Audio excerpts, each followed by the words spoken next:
Right, I'm going to try and do this as a recording. Um, this is a presentation I've put together. It's a brief on possibly growing, harvesting, cost methods and comparisons of industrial hemp. I start off, like I always do, by saying I'm no expert, but here's what I think I've learned or know. Hemp doesn't get you high, it gets you healthy.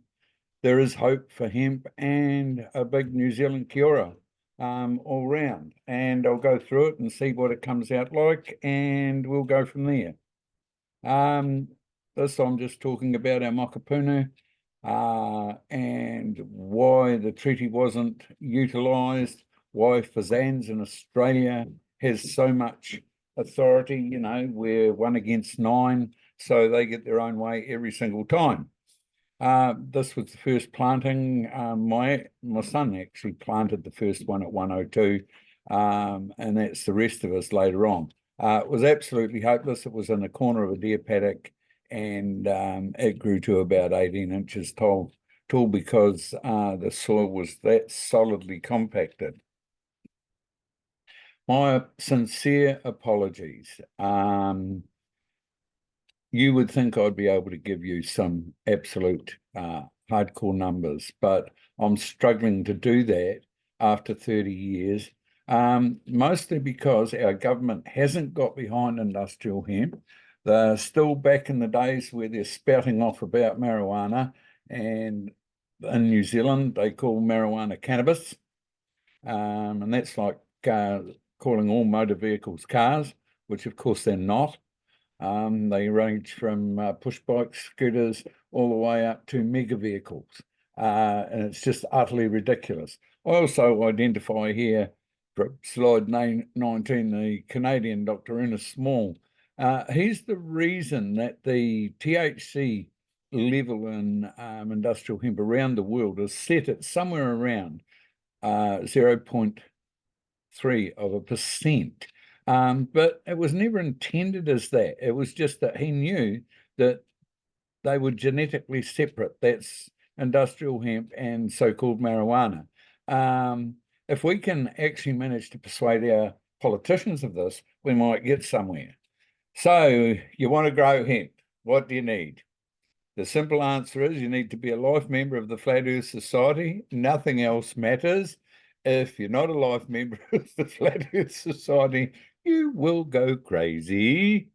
Specifically dealing with the Ministry of Health, who originally were that ignorant about industrial hemp or cannabis per se. Now they're the experts.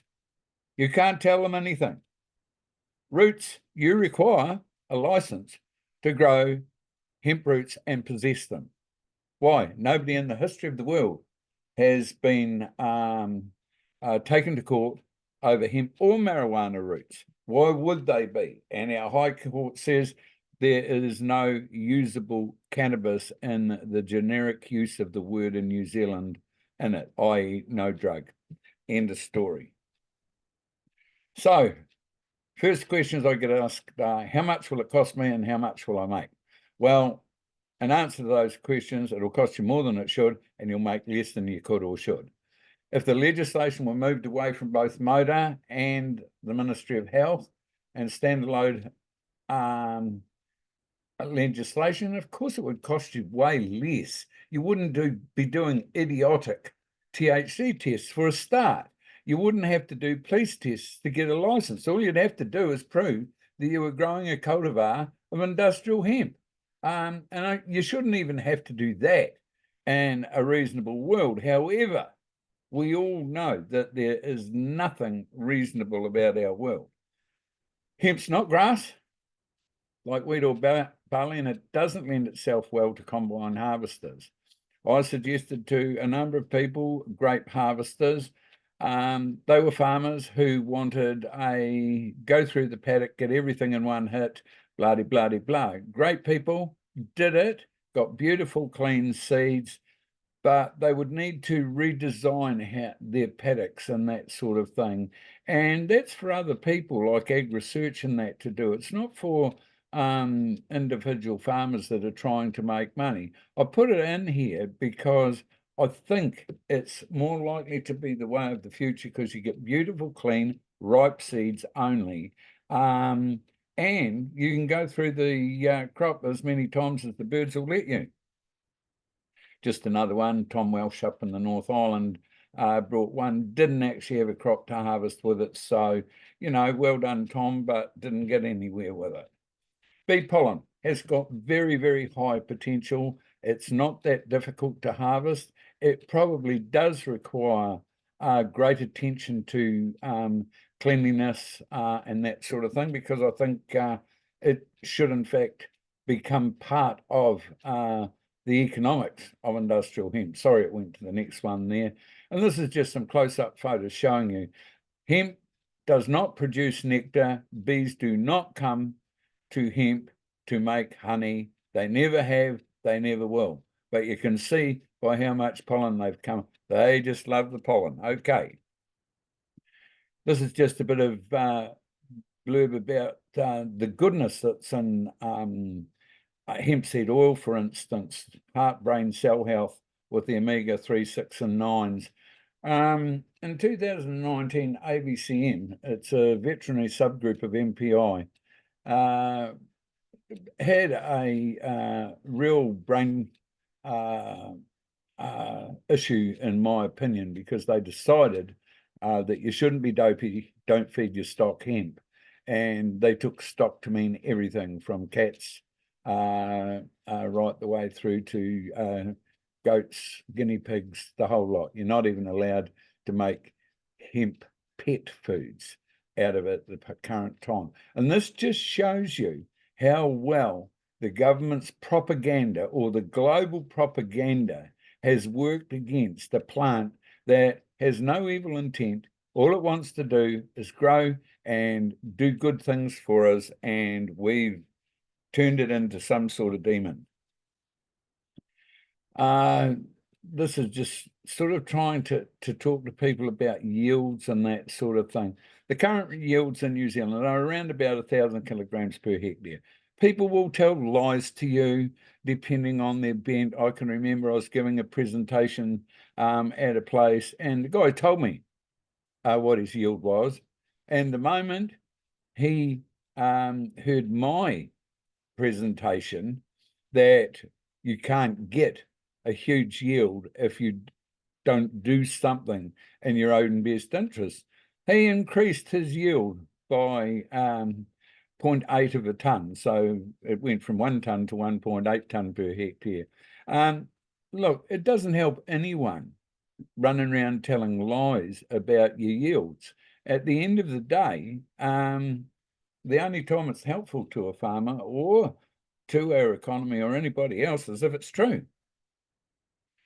During 2001, I did visit most clubs. I did a thing called the Eki Hemp tour. It was Empowering Communities with Industrial Hemp project. It was funded by CEG, which got dumped by the last national government, quite some time ago. It was a bit strange because to me it was the poor man's funder. Anyway, it doesn't matter, it's gone now. The financial costs, probably the top one, which has come from a friend of mine who's a farmer, is the more accurate. $540 per hectare to prepare the soil and plant, $5,400 for 10 hectares. Your harvest costs really depend on who you know. And the other came from TPK, the operational costs and that. And to be honest, it's that unreliable that I don't think any of it is actually worth considering. Your local contractor is far more likely to be able to tell you the truth. Righty, I've put this in because we need to get industrial hemp legislative rationalisation. It must occur, and here's the reason why. Tony has elucidated it very, very brilliantly. And this is on the basis of figures produced by the Ministry of Health. They're their graphs, not ours. And that just shows the decline, yet they've done nothing. They're sitting on their thumb. And if we don't get what we were meant to get right at the beginning, when the legislation was put in place, it was recognised that it was far too onerous at the time. For instance, I grow research and breeding, and there was an insertion put into, at my insistence, into the legislation and all others 3 years. That was because I said you can't do much research and breeding in 1 year. You need at least 3 years. And for 6 years, my licenses were issued for 3 years. And then someone in medicines control decided that no, this was against the regulations. I've asked them repeatedly, well, what does and all others in the legislation 3 years mean to you? What are all others? All others are a combination of a general license, which you must have, and a research and breeding license. Anyway, they haven't done that. And as you'll see, they've done it with hemp roots. They've done it with just about anything, because everything is a drug to the Ministry of Health. There are no health and well-being things such as, you can get calendula tea, you can get dandelion tea, you can get all sorts of tea. What you can't get is hemp tea. Oh, wait a minute. After hundreds of millions of dollars spent on medical cannabis, the first product they came out was fill a cup with boiling water, put a teaspoon of hemp in it, and wait for 10 minutes. That's hemp tea. And that's the prescription. And that's the ridiculousness. That cost hundreds of millions of dollars, and we already knew how to do it. So you can see here, things in 2014, and I started in 2001. That's why my license number is HG1. And it went up with the food variation very quickly. People started to realise that the food variation turned a good product. 1 kilo of hemp seed, you've got to dehull it, so you lose 2/3 by weight of it, and all of a sudden, what would be a reasonably priced product becomes a very expensive product. Plus that, the moment you take the shell off it and break it up, there's oil on the surface and it's starting to go rancid. It doesn't have a long shelf life. I don't want to put people off eating hemp seed. Whole hemp seed is really good for you, but it has a very short shelf life, and it should be kept in the absence of light and oxygen, neither of which have happened in the supermarkets I've seen it in. This just shows the blue ones are the research and breeding licenses. And this is Tony's prediction of where we'll wind up in 5 or 6 years. And I think never has a truer word been spoken. And he quite rightfully points out that this should have triggered a bureaucratic reaction. They should be going to their minister and saying that they need to do something about this. Their response at the Hemp Liaison Group meeting was that they would be doing nothing. Now I'm going to talk about my own seed stock. I'm Mad Mac, or DJ Macintosh. I started off with Aotearoa 1, and you can see the dates there of when they've got approved. You're not silly, I'm not going to repeat them. This genetic markers or SNPs, I'm very keen on this. I don't like the current system that we've got in New Zealand or anywhere around the world. And I would like it to be really simple at the moment. Because it's not widely used, it's quite expensive.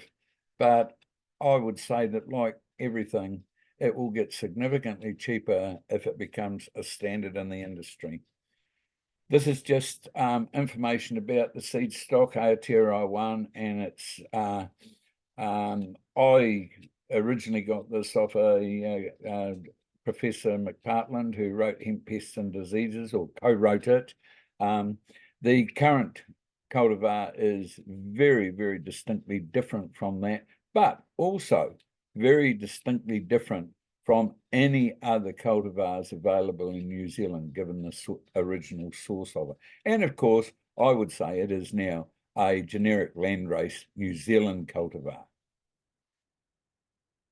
Preparation, I do things differently to most people. I do talk about sprays down the bottom here. That's because a lot of farmers do use sprays, but myself, I think their days are numbered. I certainly hope they are. Planting, really, it's important to get the soil right, plant at a depth of 3.2 centimetres. This has been proven to be best for the stability of the plant and winds, etc. Down here, mine only grow to a height of about 2 metres. The further north you go, every degree you go north, add half a metre in height. Feeding, well, I'm a great believer in feeding them humic acid, which is rotting plant material or sheep shit or cow shit or horse shit, and the harvest, light green seeds to be seen, yellow in the bird's belly and brown on the ground. Right, this is Aotearoa 1. It has the most variation of all the cultivars, which is where the other cultivars came from. They are all in Aotearoa 1 and have been separated out. This is my super cultivar.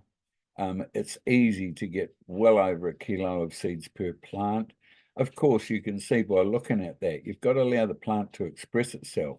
If you grew them like I see farmers growing it like wheat or barley, you wouldn't do anywhere near as good. But on a hectare with 10,000 square metres and one of those plants per square metres, that's 10 tonne. Nobody's getting that in New Zealand except me at this point in time. Monoperp, spent too much time on this one. It's a lovely wee plant. Its oil profile is a bit different from Aotearoa 1, so I think that that's where its future will be. Comseed, this is just a wee short straight plant with no side branches, which I think would suit broadacre farmers who, if they're going to use a conventional harvesting method, that's the one that they should grow. This is McMono, based on my name, my son's, and my wife Chris's. It's a monoecious plant, male and female on the same plant. Farmers don't like to look out in their paddock and see plants dead and not producing anything, specifically in a seed crop. This took a long time to get to, and I'm exceptionally proud of it. You can't get a fabulous yield from a starving plant, and that's the truth of it. Most plants growing in New Zealand are, to all intents and purposes, starving, and you can readily increase your yield significantly simply by feeding in the last 3 weeks. So that's it. The rest of this is Tony's bit, which I will quickly flick through, so you can see what he said and why, and I'll see how this turns out.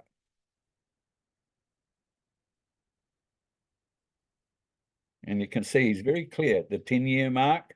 It should have been reviewed and revised, and it hasn't been. And there doesn't seem to be any desire to do so. Okay, that's it. I'm hoping.